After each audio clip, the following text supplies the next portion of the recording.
Hi, welcome to the Bristol Public Library story time. I'll be reading to you today, No Babysitter Allowed by Amber Stewart.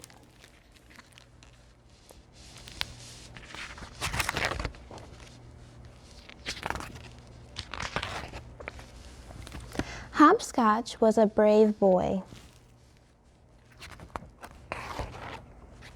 He was so brave he could take a spider that came visiting back out of the garden when his mommy was scared. And when he fell off of his tricycle and had to have a Band-Aid on his leg, he didn't cry at all. There were many things that Hopscotch could do very, very bravely.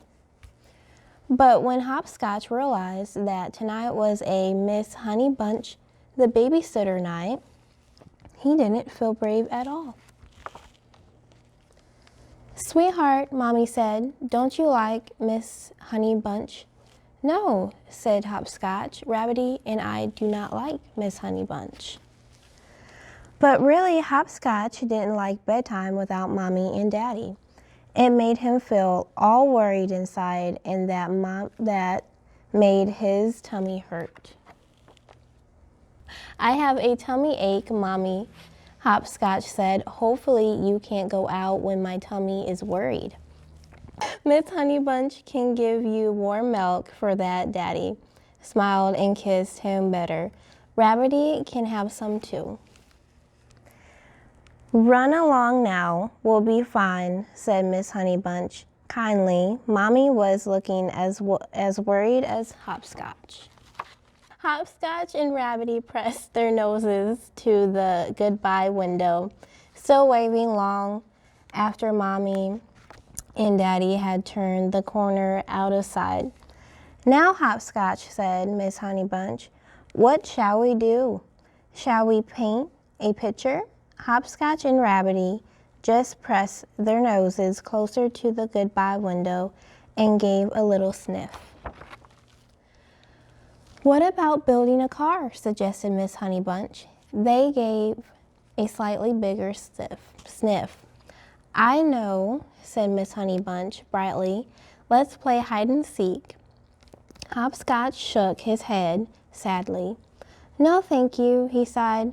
"I think I will play hiding and no seeking all by myself."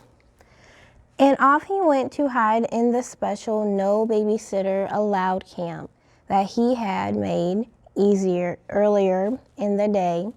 Rabbity stood guard outside. "Hiding is fun when someone is seeking, but hiding on your own when no one is looking for you is very boring," as Hopscotch soon discovered.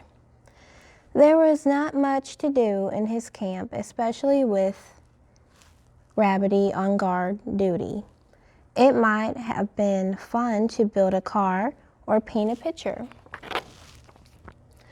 So when he heard Miss Honeybunch ask Rabbity would like to hear a story while he guarded the entrance, Hopscotch pricked up his ears, especially because it was one of his favorite bedtime stories. But then the strangest thing happened. Miss Honeybunch got the story mixed up.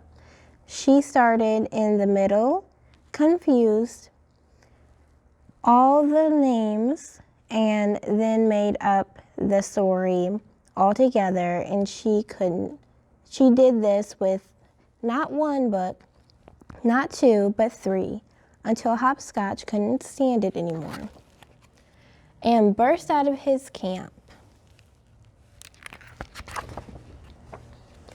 "Miss Honeybunch," he said, "you're reading the stories all wrong. You are mixed up." "Oh dear, sweetheart, am I?"